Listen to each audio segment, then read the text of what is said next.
오늘은 이 구약의 절기에 대해서 좀 설명을 드리려고 해요.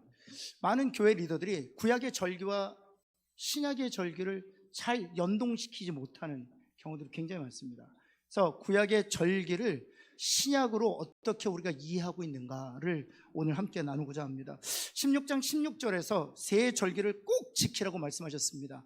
무교절, 칠칠절, 초막. 이건 외우셔야 돼요. 첫 번째 무교절, 두 번째 칠칠절, 세 번째 초막절. 그래서 무교절과 칠칠절과 초막절을 구약의 3대 절기라고 얘기합니다. 3대 절기. 이것은 반드시 지켜라. 너희 가운데 모든 남자는 1년에 3번 곧 무교절과 칠절과 초막절에 내 하나님 여호와 택하신 곳에서 여호와를 뵈라 말씀하셨어요. 여호와 하나님께 택하신 곳이 어디입니까? 예루살렘 성전이에요. 그래서 흩어져 있었던 모든 유대인 디아스포라는 이 무교절, 칠칠절, 초막절 1년에 3번은 반드시 여호와의 성전에 와서 예배를 드려야만 했습니다. 또 번제를 드려야만 했습니다. 그것이 바로 하나님께서 이스라엘 백성들에게 율법으로 주신 것입니다. 그렇다면 여러분들은 무교절과 칠절과 초막절을 지키고 계십니까? 분명히 지키라고 말씀하셨잖아요. 물론 오늘 말씀에는 여성은 제외입니다. 모든 남자는 이스라엘에 있는 예루살렘 성전에 가서 무교절, 칠절, 초막절 3번 여호와를 뵙고 와야 돼요. 이스라엘을 나는 한 번은 가봤다. 근데 언제 가야 되냐면 무교절, 칠칠절, 초막절에 가셔야 돼요. 안 가잖아요. 그것이 오늘날 우리 신약에서는 어떻게 남아있어? 신약적 해석으로 십자가를 통해서 그것이 어떻게 받아 이해되는지, 그리고 그 세 절기가 무엇을 예표하고 가르치고 있는지, 그리고 십자가에서 어떻게 완성됐는지 우리가 아는 게 되게 중요해요. 여러분, 첫 번째 무교절은 4월이라는 것은 오늘날의 달력을 얘기합니다. 이 히브리 사람들도 음력을 썼어요. 지금 우리가 쓰는 음력하고는 좀 다릅니다. 그래서 대강 우리가 좀 이해하기 쉽게 무교절은 몇 월 달에 있다? 4월 달에 있다. 이렇게 이해하시면 돼요. 옆에 있는 분에게 무교절은 4월 달에 있습니다 한번 할까요? 그러면 이 무교절과 유월절은 어떤 차이가 있습니까? 무교절과 유월절은 무슨 차이가 있습니까? 같습니까? 다릅니까? 네, 옆에 있는 분에게 몰라도 괜찮습니다. 네, 실은 유월절은 한 날을 의미해요. 한 날. 그래서 그 유월절이 금요일이에요. 금요일. 목요일이 유월절이에요. 그리고 나서 금요일부터 그 다음 주 금요일까지가 무교절이에요. 그러니까 유월절은 목요일이고 그 다음날 금요일 안식일부터 그 다음 안식일 될 때까지 7일을 가리켜서 우리가 무교절이라고 합니다. 왜 무교절이라고 했는가? 무엇을 먹었기 때문에 무교절이라고 했어요? 무교병, 누룩을 넣지 않는, 사실 오늘날의 비스켓입니다. 비스켓. 누룩을 넣지 아니하는 비스켓을 일주일 동안 먹고 지내야 되는 것을 무교절이라고 얘기하는 것이죠. 그래서 유월절은 4월 14일, 그리고 무교절은 4월 15일부터 20일. 예를 들면 그렇다는 것입니다. 그렇다면 이 유월절은 무엇을 예표하는 것입니까? 그렇죠. 유월절 어린 양으로 오신 예수 그리스도를 예표하는 것이죠. 그래서 이 유월절을 오늘날 우리 그리스도인들은 지키고 있습니다. 어떻게 지키고 있을까요? 성금요일로 지키고 있습니다. 예수님께서 십자가에 죽으신 어린 양으로서 오셔서 피의 제사를 드리신 성금요일로 지키고 있습니다. 그리고 부활절로 이어서 지키고, 그래서 고난주간 한 주간이 바로 무교절이에요. 그래서 우리가 누룩 넣지 아니하는 비스켓을 먹는다는 의미로 우리도 주님의 고난에 동참한다 해서 금식하기도 하고요, 오락을 금하기도 하는 것입니다. 그래서 무교절은 우리 그리스도인들에겐 고난주간이고 유월절은 우리 그리스도인들에게 성금요일로 지키고 있다. 그리고 부활절로 완성된다는 것입니다. 바로 이것이 무교절, 유월절의 의미예요. 그 다음 두 번째 칠칠절이 있습니다. 칠칠절. 이 칠칠절은 6월 달에 됩니다. 칠칠절. 여러분, 그런데 첫 번째 한번 보시면 이 칠칠절을 구약에서는 다른 이름으로 부르기도 해요. 첫 번째는 무엇이라고 불러요? 맥추절이라고 불러요. 두 번째는 또 무엇이라고 부릅니까? 오순절이라고 부르습니다. 왜 이 77절을 오순절이라고 부르기도 하면서 왜 맥추절이라고 부르는 것일까요? 77절이라는 이름을 먼저 설명드리면 단어 그대로 뭐라고 한번 보시면 문자적으로 7번의 7날이라고 얘기하는 거예요. 7번의 7날. 다시 말해서 7 곱하기 7은 며칠입니까? 49일. 그래서 7 곱하기 7 49일 다음 날 지키는 절기라고 해서 77절이라고 하는 거예요. 그래서 77절, 그럼 7 곱하기 7 49일 지난 다음 날을 77절이라고 합니다. 그러면 기준이 되는 날이 있어야 되잖아요. 7 곱하기 7 49일이라면 어떤 기준이 되는 날로부터 50일 되는 날이잖아요. 그럼 그 기준이 되는 날이 언제일까요? 초실절이라고 해요. 그날을 초실절이라고 해요. 그 초실절이 언제일까요? 바로 무교절이 끝나는 바로 다음 날이에요. 그날이 바로 초실절이라고 합니다. 6월절이 끝난 그 다음 날. 그래서 우리들에게는 부활절이 바로 초실절이에요. 6월절 주간이 있는 안식일 지난 다음 날. 그래서 초실절은 부활절로부터 시작해요. 부활절로부터 7번의 7주간을 지난 50일째 되는 날이 바로 77절입니다. 그래서 이 77절은 오순절이라고 부르는 이유가 있습니다. 왜냐하면 이 초실절로부터 정확하게 며칠 지난 다음에 지키는 절기이기 때문에 50일 지키는 절기이기 때문에 오순절이라고도 부르는 거예요. 그래서 77절이라고 부르면서 오순절이라고 부르고요. 또 맥추절이라고 부르는 이유가 어디 있을까요? 초실절에 밀을 수확하기 시작해서 마지막 맥추를 거두는 날이기 때문에 또 맥추절이라고 부르는 것이죠. 그래서 77절은 맥추절이라고도 부르고 그 다음 오순절이라도 부른다는 사실입니다. 그럼 출애굽기 23장 16절 한번 볼까요? 출애굽기 23장 16절 같이 한번 읽겠습니다. 시작.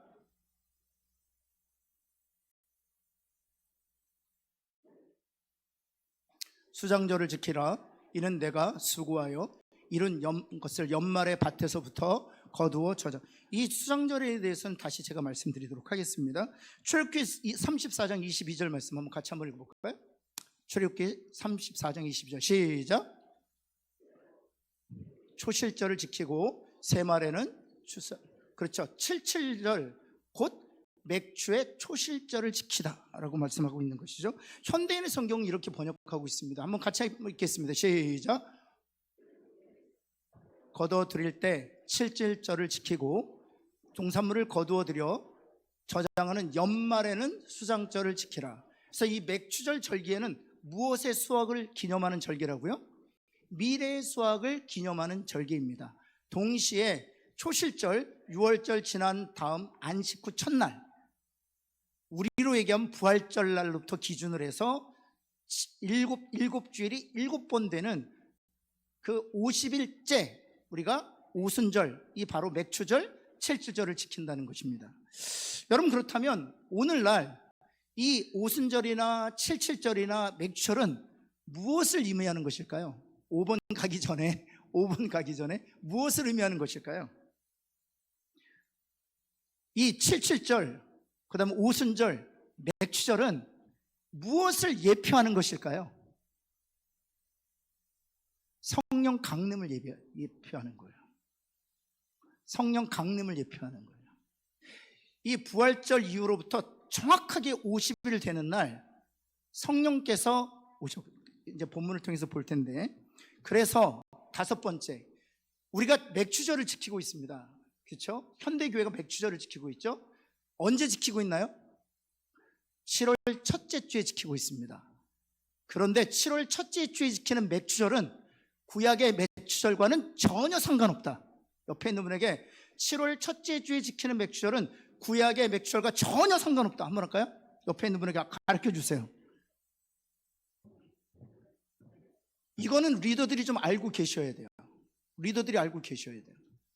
7월 첫째 주에 지키는 맥추절은 구약에서 말하는 맥주절과 완전히 상관없어요. 이 맥주절은 한국 고유의 전통이에요.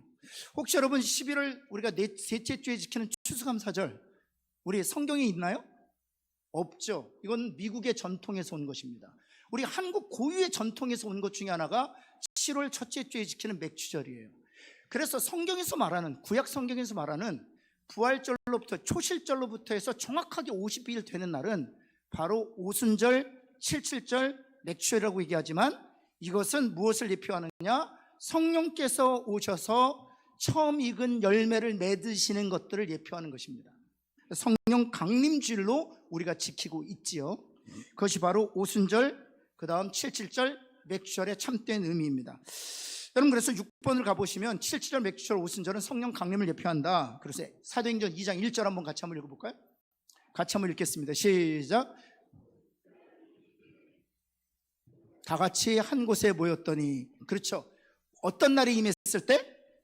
오순절 날이 임했을 때. 그렇죠, 오순날. 그래서 여러분, 예수님께서 부활하시고 나서 지상에 며칠을 계셨습니까? 40일 계셨죠. 그리고 나서 며칠 만에 성령이 이 땅에 강림하셨습니까? 10일 후에. 옆에 있는 분이 좀 알려줘. 40일 승천, 10일 동안 기도하다가 10일 후에서, 그래서 50일째 되던 날 성령께서 강림하셨어요. 여러분, 구약과 신약의 차이를 좀 이해하실 필요가 있습니다. 여러분, 구약은 성령께서 간헐적으로 임하셨어요. 여러분, 그래서 다윗이 범죄했을 때 하나님 앞에 이렇게 기도하죠. 하나님, 성령을 거두지 마옵소서라고 기도해요. 왜냐하면 하나님께서 필요하면 성령을 보내시기도 하고 하나님께서 필요하시면 성령을 거두시기도 하셨기 때문에 죄악 중에 있었던 다윗은 성령을 거두지 마옵소서라고 기도하고 있다는 사실이죠. 여러분, 그래서 제가 일전에도 말씀드렸죠. 우리가 찬양할 때 정결한 마음 주시옵소서 오 주님, 정직한 영을 새롭게 하소서. 그 다음에 후렴에 뭐라고 되어 있어요? 주여 성령을 거두지 마옵소서. 이 찬양은 구약적인 찬양이에요. 신약적인, 우리 신약의 성도들한테 해당이 되지 않아요. 여러분, 요한복음에 보면 예수님께서 이렇게 말씀하셨습니다. 내가 아버지께 구하겠으니 그가 또 다른 보혜사를 너에게 주실 것이요 그가 너희 속에 영원히 함께 하실 것이라 말씀하셨습니다. 여러분, 성령이 임할 때 우리가 거듭나고 우리가 예수 그리스도를 주로 영접한 이후에는 성령이 우리 속에 영원히 머물러 계시는 줄을 믿습니다. 우리 옆에 있는 분에게 당신 안에 성령님은 영원히 머물러 계십니다. 한번 할까요? 그것이 바로 구약과 신약의 성령론의 차이예요. 구약은 일시적으로 머물기, 그러나 신약에서는 영원히 그런데 여러분, 요엘 선지자를 통해서 이렇게 말씀하셨어요. 2장 28절에 내가 그때 남종과 여종에게 내 영을 부어주리라 약속하셨거든요. 그리고 사도행전 1장 4절에 보면 한번 여러분 찾아보시겠습니까? 이거는 스크린에 안 달 텐데요. 사도행전 1장 4절 한번 보실까요? 먼저 요한복음 14장 한번 찾아보겠습니다. 요한복음 14장부터 먼저 찾아보시겠습니다. 예수님께서 약속하신 말씀부터 먼저 찾아보겠습니다. 요한복음 14장 16절 말씀 그리고 17절 말씀 보시겠습니다. 성경을 찾았으면 같이 한번 읽겠습니다. 요한복음 14장 16절 17절 시작.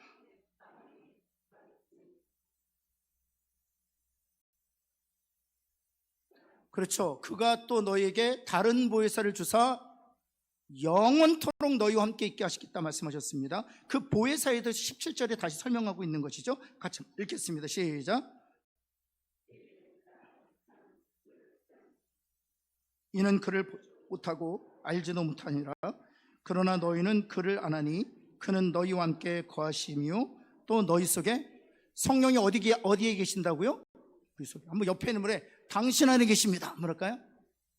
내가 내 안에 성령이 있음을 어떻게 우리가 확신할 수 있느냐? 고린도전서 12장 3절에 보면 성령으로 아니하고서는 예수를 주라 신할 수 없다고 했어요. 여러분, 우리가 예수 그리스도를 주로 신하고 있다는 것, 예수님이 나의 죄를 위하여 십자가에 죽으셨다는 것이 믿어지게 된 것은 성령이 내 안에 계셔서 나로 하여금 확신하게 하셨기 때문인 줄을 믿습니다.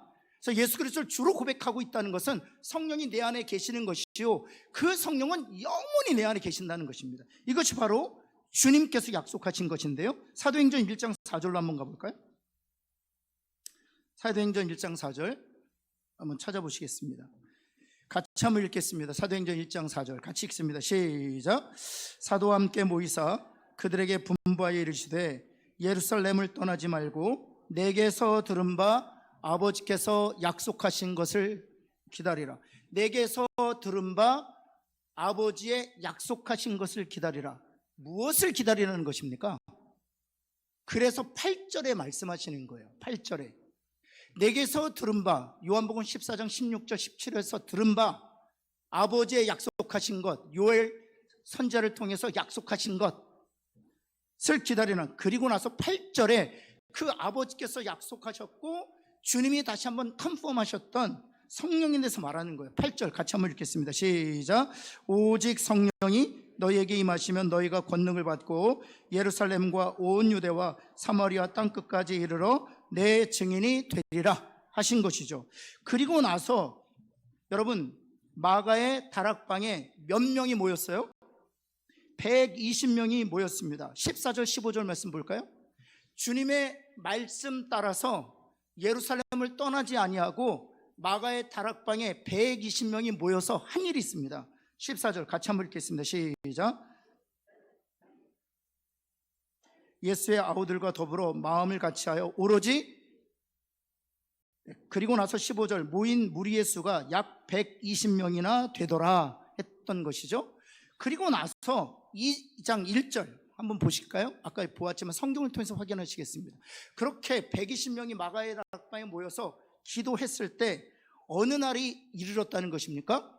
오순절, 칠칠절, 맥주절 그날이 이르렀을 때 하나님께서 무엇을 부어주셨느냐?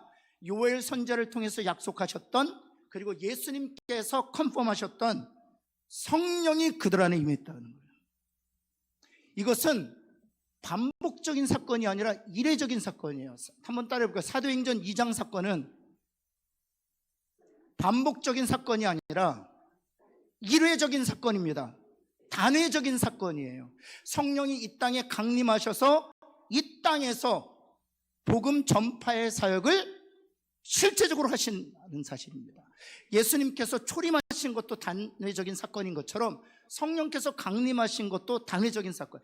그때부터 예수 그리스도의 복음의 증인으로서 성령께서 택하신 영혼들을 거듭나게 하시고 또 믿음을 허락하셔서 그 복음을 받아들이게 하시고 창세를 택하신 하나님께서 구원하신 영혼들을 하나님의 자녀로 영원히 인치시는 사역을 누가 하고 계시다?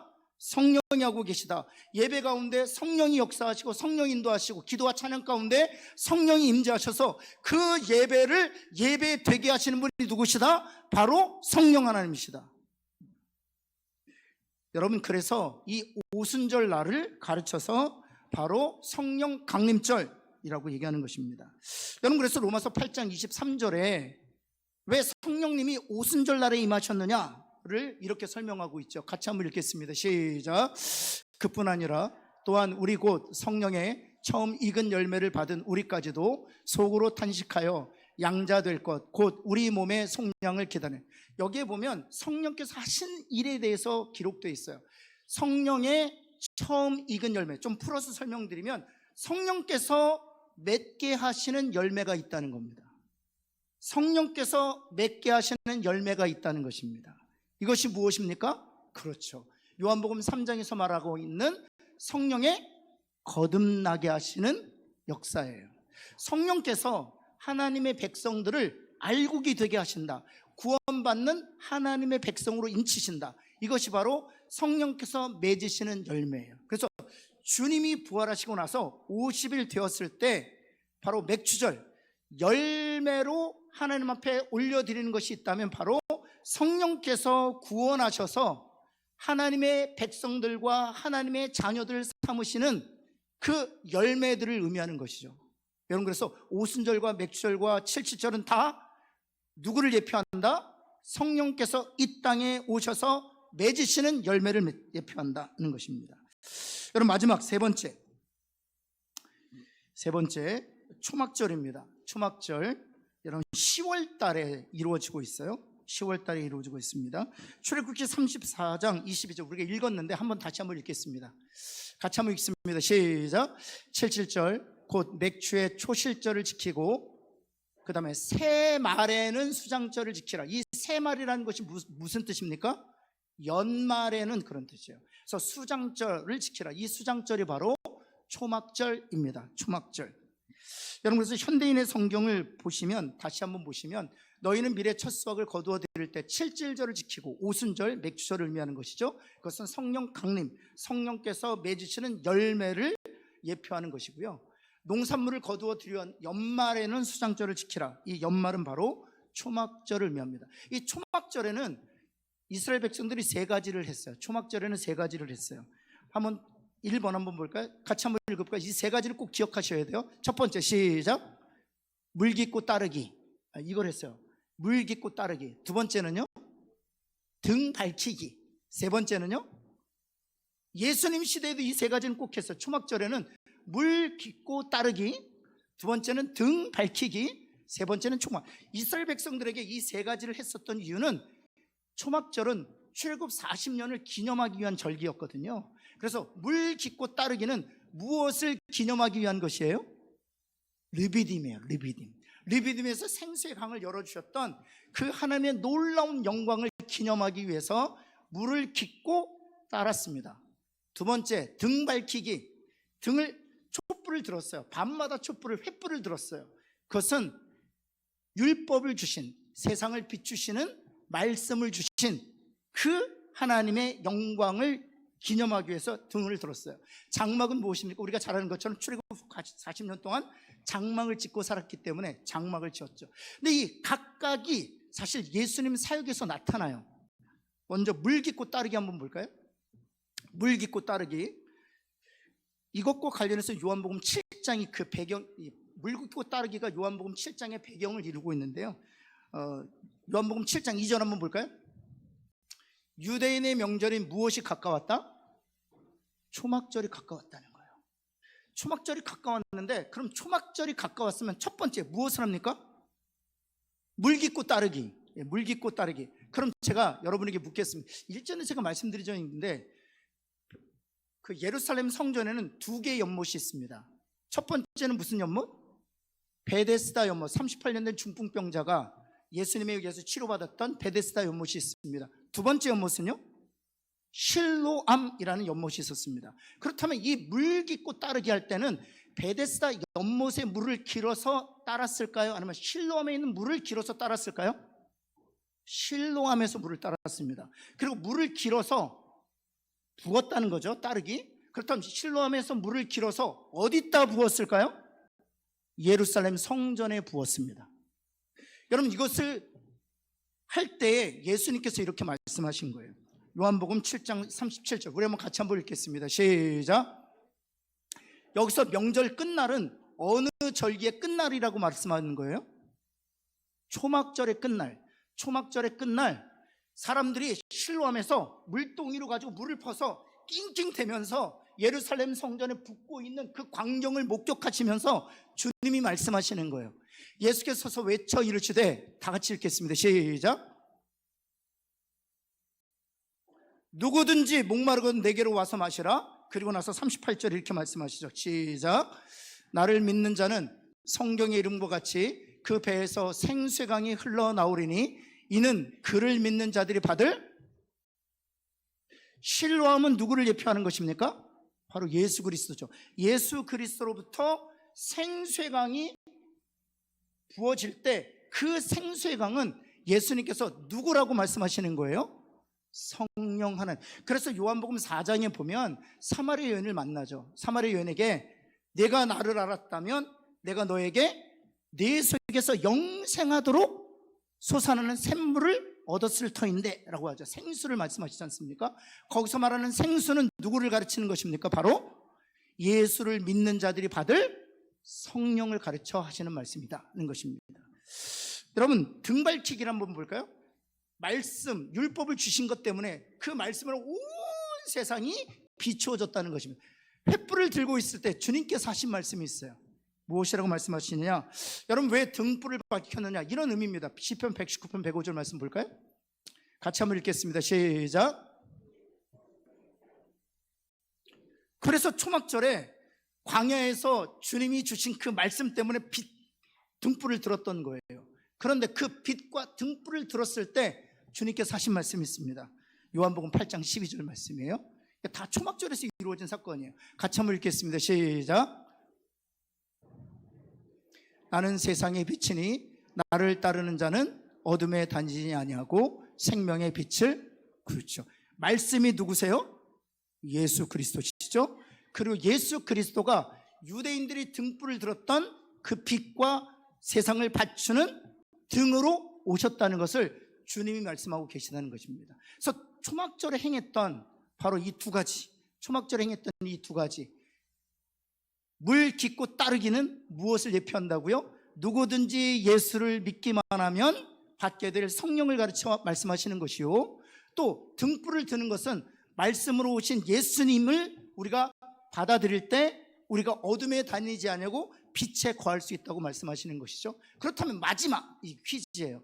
마지막 장막을 짓고 사는 것은 무엇을 의미하는 것일까요? 바로 이것입니다. 옆에 있는 분에게 우리는 나그네입니다 뭐랄까요? 네, 옆에. 우리가 아파트에 살고 있지만 우리는 나그네입니다. 그 아파트에서 영원히 살 수 없어요. 영원히 살 수 없어요. 우리는 거기에 이 땅에 살다가 본향으로 가야 되는 인생이에요. 그래서 우리는 외국인이고 나그네죠. 그래서 이스라엘 백성들은 초막을 짓고 초막절을 기념했던, 우리는 나그네요, 우리는 본향으로 가야 될 외국인이라는 사실을 기억하기 위해서. 여러분, 그래서 여러분 맨 밑에 보시면은요, 오른쪽에 한번 보실까요? 구약의 3대 절기라고 있죠. 맨 밑에 보시면 왼쪽에 유월절, 맥추절, 수장절 있지 않습니까? 그런데 거기에 보면은 날짜를 희미하게 쓰여져 있는데 1월달, 3월달, 7월달 이렇게 쓰여져 있습니다. 이것이 양력일까요? 음력일까요? 음력입니다. 예, 원래는 1월달, 3월달 15일의 달력으로 1월달, 3월달, 7월달인데 양력으로 지금 우리의 달력으로 환산할 때 4월달, 대략이죠. 4월달, 6월달, 10월달이라고 하는 것입니다. 여러분, 그래서 그 다음 한번 보여주실까요? 그 다음 보여주시면, 네, 이스라엘의 3대 절기예요. 유월절기, 오순절기, 초막절기입니다. 그래서 유월절, 무교절, 초실절이라고 부르기도 하고요.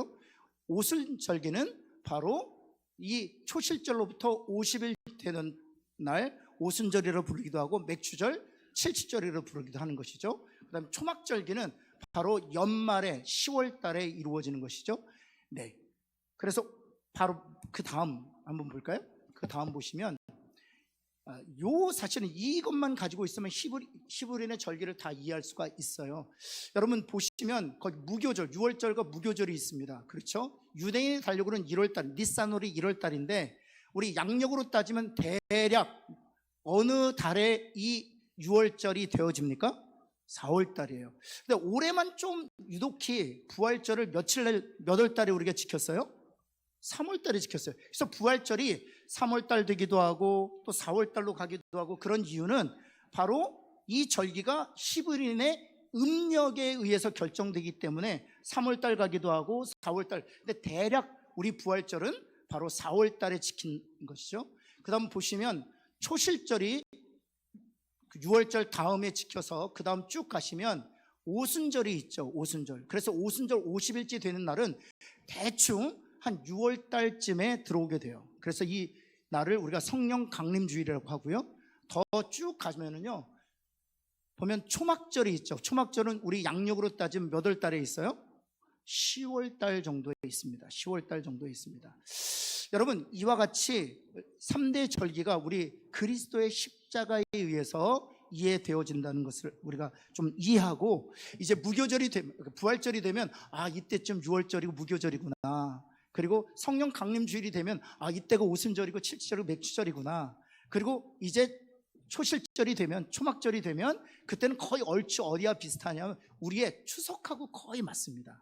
그럴 때 빛으로 오셨고 또 성령이라는 생수의 강을 주시기 위하여 또 우리가 나그네 외국인이라는 사실을 기억하는 그런 절기로 삼는 저와 여러분 되기를 예수 그리스도는 축원합니다.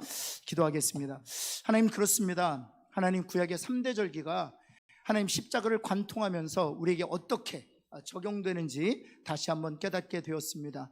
하나님, 우리가 성경을 정확하게 하고 그리스도의 십자가에서 구약을 바라보는 눈을 얻는 저희들 되게 하여 주옵소서. 예수 그리스도의 이름으로 기도합니다. 아멘.